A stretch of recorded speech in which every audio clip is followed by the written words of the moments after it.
Hi, everybody. This is Hondo Carpenter, your Las Vegas Raiders beat writer for Sports Illustrated and the host of the Las Vegas Raiders Insider Podcast. It's great to be back with you again. We are going to go back, recap some more of the game. Now that I've talked to some people, got some insight on some things that they thought. I've got some things I want to address that I just simply didn't have time because of being in a time crunch at the game. And then some things looking forward with camp today. This is our 19th camp update. Got a lot going on, so let's dig right in. First, we're going to go right to the quarterback issue. And I just want to say something. There are a lot of great people who produce content who aren't at practice, and that's fine. I'm not in any way minimizing them or discrediting them.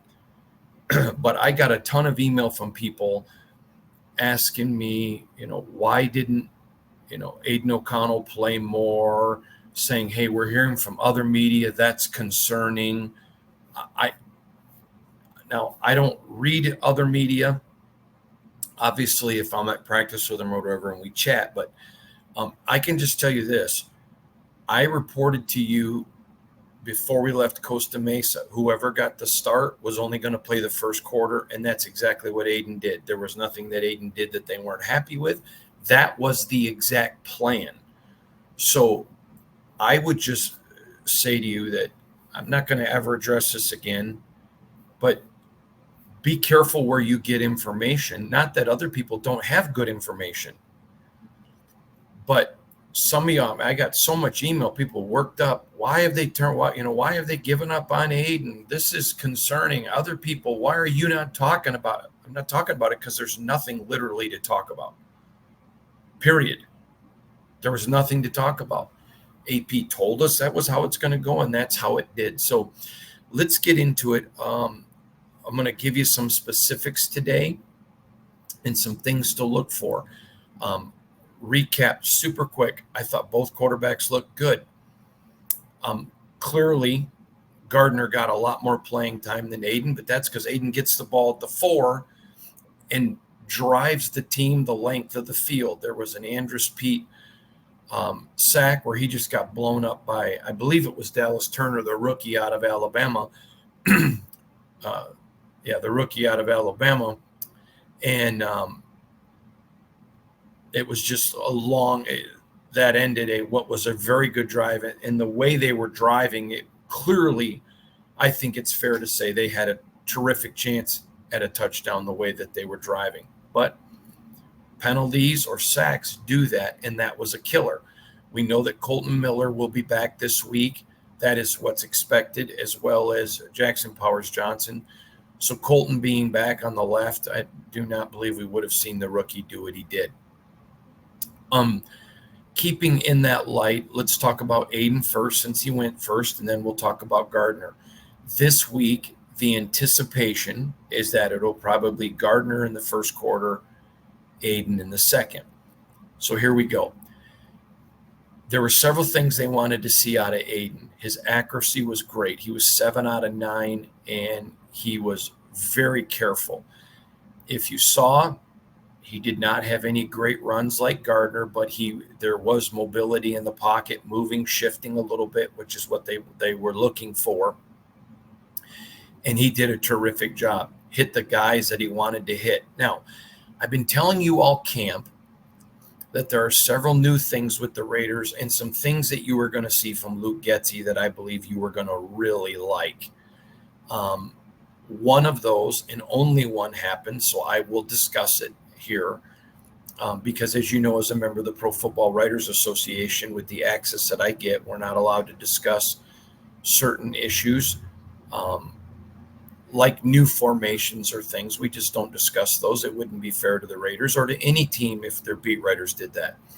But you saw Brock Bowers. They put him all over the field, including at fullback. And out of the fullback position, he caught a pass. So I think let's go to Michael Mayer. If you watched, Michael Mayer looked like he'd been shot out of a cannon on a couple of those plays coming off the line of scrimmage where he got open in space. He did a really good job. Both of the tight ends were exceptional. both tight ends graded out very, very high, and both tight ends were very, very good. Aiden was exactly what they knew Aiden was. He, especially going down the stretch the last 5 games of the year. He was very efficient, no turnovers, put the ball in great spots, showed some arm getting the ball, which we know he has, but showed some arm getting the ball down the field and getting it down with accuracy. Now, let's go to Gardner. Gardner was 6 of 12. He led 2 touchdown drives and a field goal drive. He did a lot right. There were some inaccuracies, which you didn't see with Aiden, but he also had a very nice run, which while we've seen Aiden do that in camp, we have not seen Aiden do that in a game. So that's very fair to give that plus to Minshew.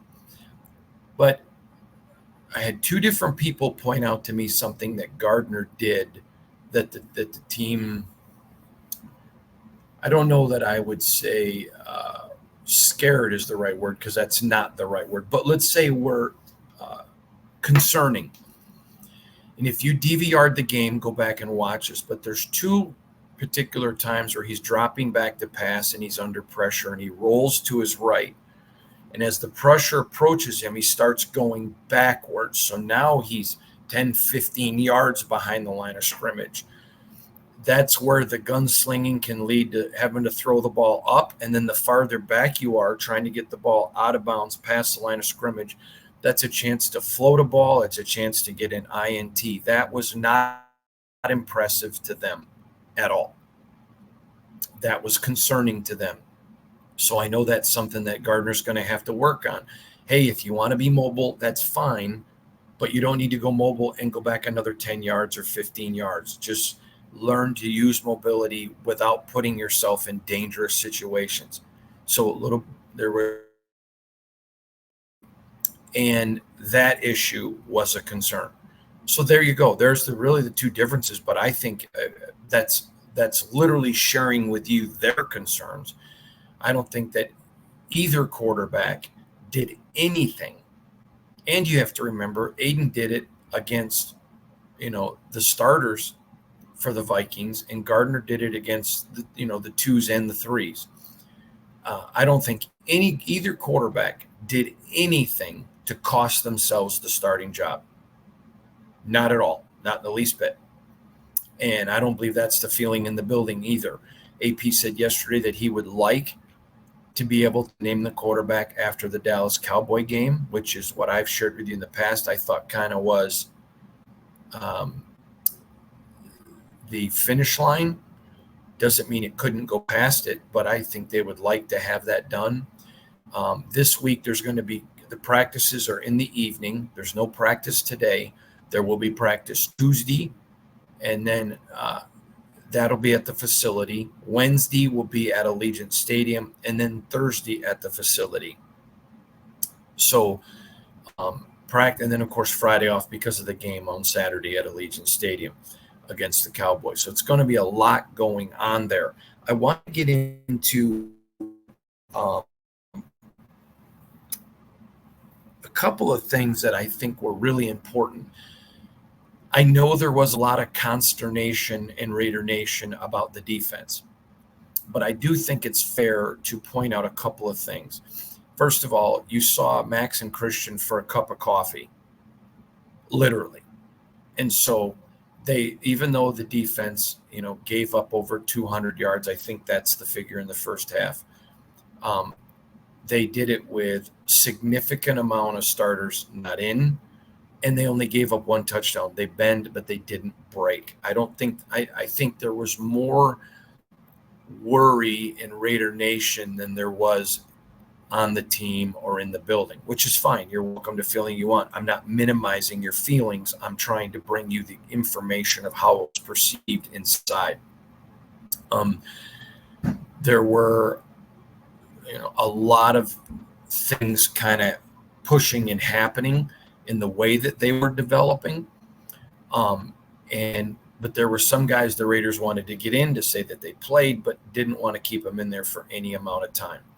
Now we're going to go, and Aiden, I'm assuming it would be Gardner, is going to get the opportunity to go with the Raiders ones. And then we'll see what Aiden does against the other team's backups. But he's going to have not all of his ones. So I'm sure there'll be opportunities for him to run. We're just going to have to wait and see. Now, a couple of interesting notes that came out of the preseason game of the Vikings. There was one particular play, and I'm going to look at this, where a Raider player made what appeared to be a big mistake. But when you went back and watched the film, also similar to the Trey Taylor, which I told you about in the game recap, he was covering for a teammate that had made a mistake, so it looked like he was out of position. There were times in that game where there were a couple of Raiders on the field who were going to make the team, but there was one play in particular where there were 9 guys that weren't going to make the team that were on the field. And I know that when you're watching the game and you see the silver and black and the patch, those are your guys. So when they're not playing well, I don't blame you for not being happy. But I would say I would take a lot, not all, certainly not all, but I would take a ton of the fourth quarter and a lot of the third and say that you were doing more evaluation of guys who were going to be in there. Now, the 2 plays were Trey Taylor and another player compensated for a teammate's mistake. They're going to have to learn to trust their teammates, and that will happen when there's a better quality of player around them. So overall, and again, I'm going to get to the future in a minute, I think that they were very pleased with the game. A.J. Cole was A.J. Cole. Daniel Carlson was Daniel Carlson. If you haven't watched my interviews with A.J. Cole, Daniel Carlson, and DJ Turner, I would make sure that you do it. We've been telling you all camp about Jacoby and DJ, and they did everything we told you. We've been telling you all camp about Jack Jones. His interception, the way he baited the youngster and then stepped in front, just a brilliant play by him. There were several guys that made some really good plays. So, and again, no penalties in that first half. When you look at the second half, that looked disastrous. But again, when you put into perspective who was playing, okay. Again, you never want it, but okay. Listen, you've seen the Raiders win a lot of games in preseason and not win in the regular season. So I would not put too much stake in this. In fact, when they've had great preseason records, I've told you don't put anything in that. I put more into joint practices. Obviously, there's no joint practices this year, so I'm putting more into what my eyes tell me in practice when they scrimmage. But it's going to be fascinating. Now, I'm looking forward to this preseason game against Dallas for numerous reasons. Dallas is a team that's in a little bit of trouble.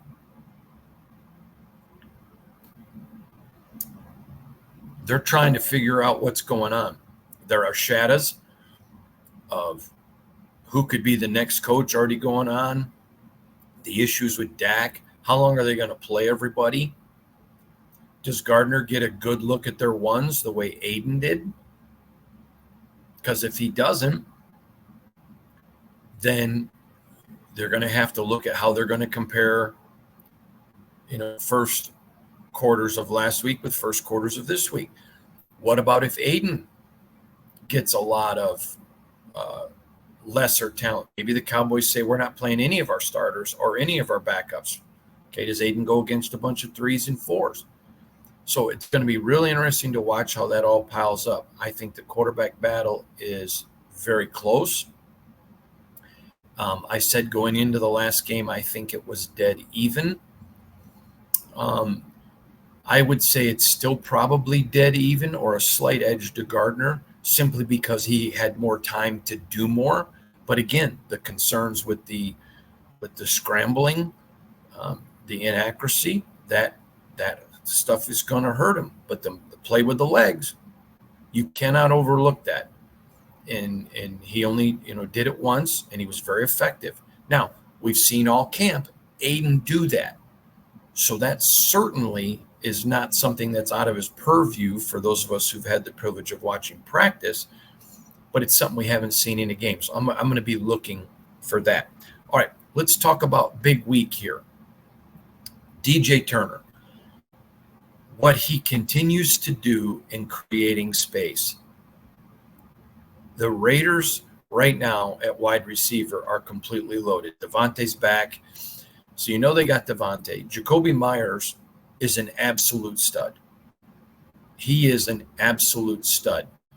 And while I am not going to give away any formations, Luke Getzey has done everything he can to get DJ Turner and Jacoby Myers involved in many different ways.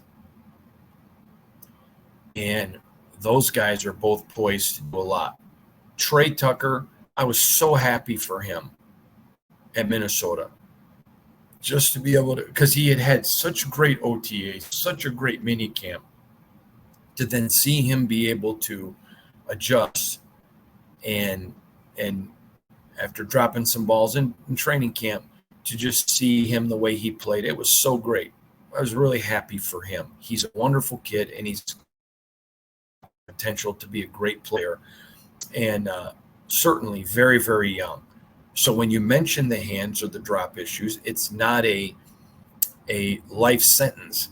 It's just saying there's something he's got to work on, and he has. He's worked very hard, and I think he deserves credit for that.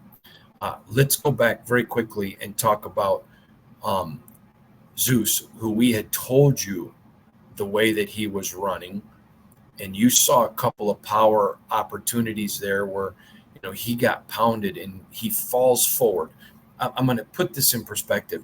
Nick Saban, once he and I were talking, and I asked him, because he had such a great lineage of running backs that he had recruited and developed. And I asked him, when you're looking at a running back, I mean, you've done it with guys who were not super fast, but big bodied. You've done it with guys who are super fast.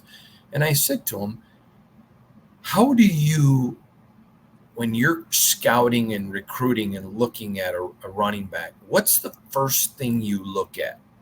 Now, I'm going to admit, before he answered this to me, I would have thought he would have said speed, even though I referenced in the question. He's done it with guys who are not super fast. That's relative, considering I get my 40 timed with a sundial, but you know what I mean. And he said to me, the biggest thing I look for is I want to watch their last 100 runs, and do they fall forward? Meaning, when guys make contact with them, are they falling forward and gaining yardage, or going backwards and losing yardage? He said, I don't want to give up. He actually, I don't even know if he knows he quoted Patton, General George Patton, but he said, I don't like to give up real estate. And the thing about Zeus is there were a couple of times where guys got to him when he didn't have his all of his offensive line in, and he never goes backwards. He falls forwards. And I think Zeus did a lot. I think, again, both of the tight ends, Bowers and Mayer, showed you a ton. There were a lot of reasons on Saturday to be very encouraged. It was by far, and not even close, the best offensive performance that we've seen from the Raiders in that first half, the entire training camp. Was there things to put on tape? There is. All right, let's talk about Andrus Peat. Okay, Andrus gives up a bad sack on the first drive. Okay, you can't parse that any other way. It was a bad sack against a young player. Okay, no excuses. But he's been in the league a long time, and up until last year, he hadn't played tackle, and he didn't even play it full time last year. So is he learning? Yes. Has he played well in training camp? For sure. So he made a bad play. Everyone will. Max Crosby will make a bad play. But what do? Well, all right, one bad play, but he's going to make 1,000 good ones. The point is, you nullify your mistakes when your high production plays far outweigh them. So was that concerning with Andrus? Yes.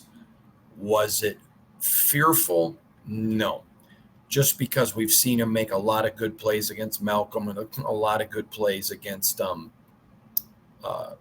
Max throughout the preseason. But that certainly was a concern. Certainly was a concern. I've gotten some emails, some people saying, I'm convinced the secondary's garbage. Okay. You can be convinced of anything you want. It's a free country. I'm not at all. I think Jack Jones is an all-pro.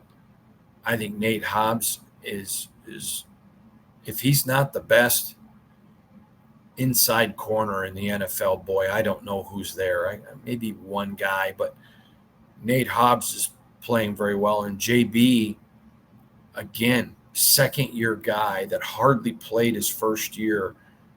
I'm very pleased with where JB is. I mentioned Jaden Grant is the youngster, the safety that has come on and played really well. I can tell you right now, in my opinion, I do have a good feel for the 53-man roster now. Obviously, some guys I did not think coming into camp, or I don't believe they thought were going to make the 53, are solid on the 53. And there's going to be a few surprise names. Remember, I release my final prediction on the 53-man roster. I released that after camp and before the new season and before Tom Telesco will release it. So a lot there as far as some movement on the depth chart. I like it. I mentioned this after the game, and this will be my last recap comment, and then I want to look forward. I mentioned after the game about the coaching on the sidelines, and it was very insightful to me.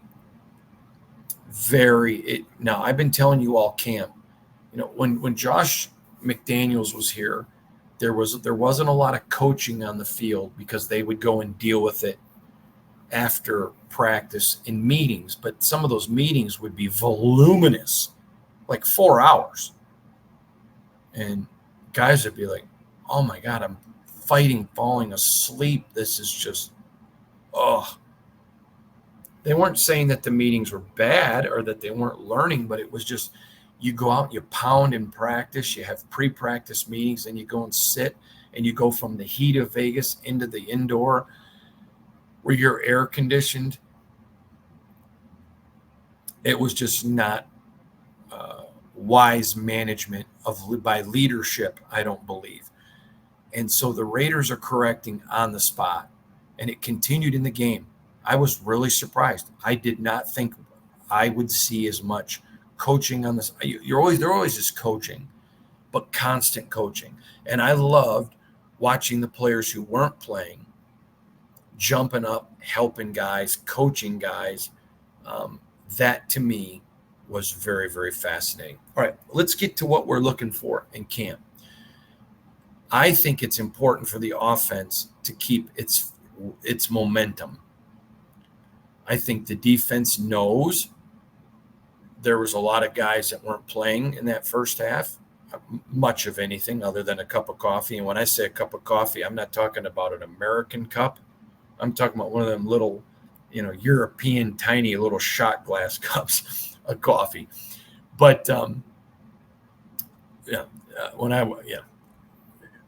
was in the Middle East and you get a cup of coffee and it's like this big and you drink it and it's like grounds, and but they're really tiny.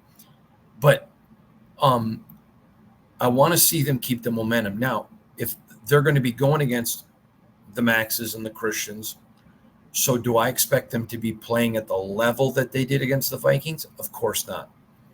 But still, I expect to see more efficiency, more production, and them to keep momentum. That's important.